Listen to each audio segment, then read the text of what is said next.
Condemning Black Mothers. On June 4th, 1834, Margaret Garner was born into enslavement on the Maplewood Plantation in Boone County, Kentucky, and her story would later inspire Nobel laureate author Toni Morrison in her book Beloved, which is one of my faves, by the way. At the age of 22, the pregnant Gardner decided to escape from the plantation with her husband Robert, his parents, and their 4 children. Two of her children were the result of being raped by her married enslaver.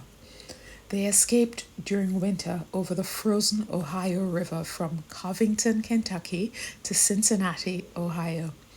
Their immediate destination was the home of Garner's cousin Elijah Kite, who was a free man living in a free state of Ohio. Their long-term goal was going further with the assistance of the Underground Railroad. However, within hours of their arrival, federal marshals stormed in and captured them. Garner responded by attempting to kill her 4 children and planned to kill herself. She killed her 2-year-old daughter with a knife.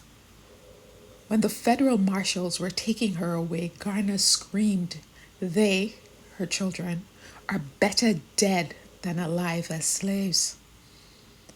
An angry white crowd gathered to condemn the family at the scene.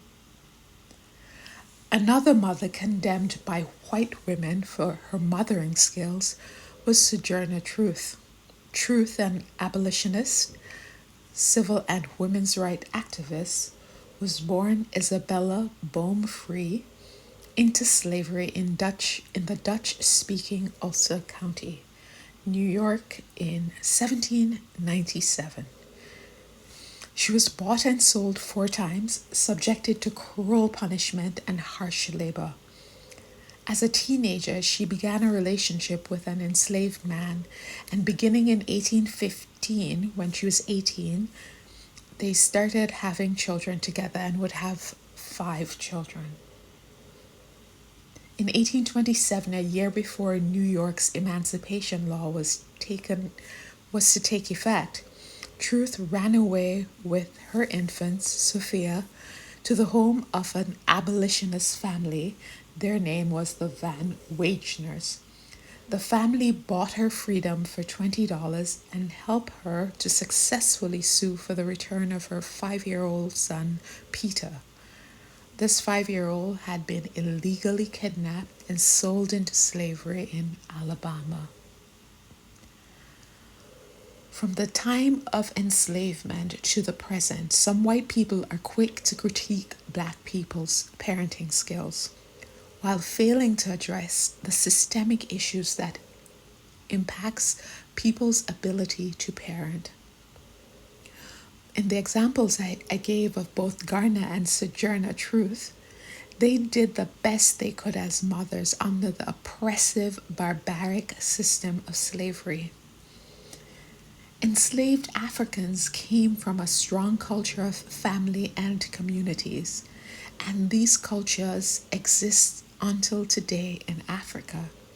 Enslavers knew this and made every attempt to break these bonds because slavery can only exist in where there are weak family ties and weak community ties.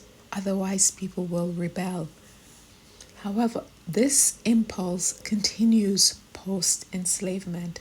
This impulse to destroy the Black family persists in government-sponsored activities such as the prison industrial complex, which disproportionately impacts Black and brown people, as well as in the child welfare system.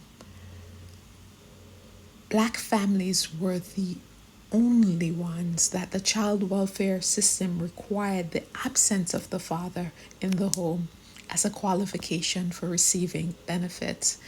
They needed a dismantled family in order to help the family.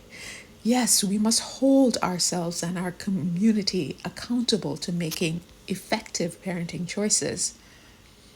But we must also recognize and dismantle the systems that give these families only poor choices.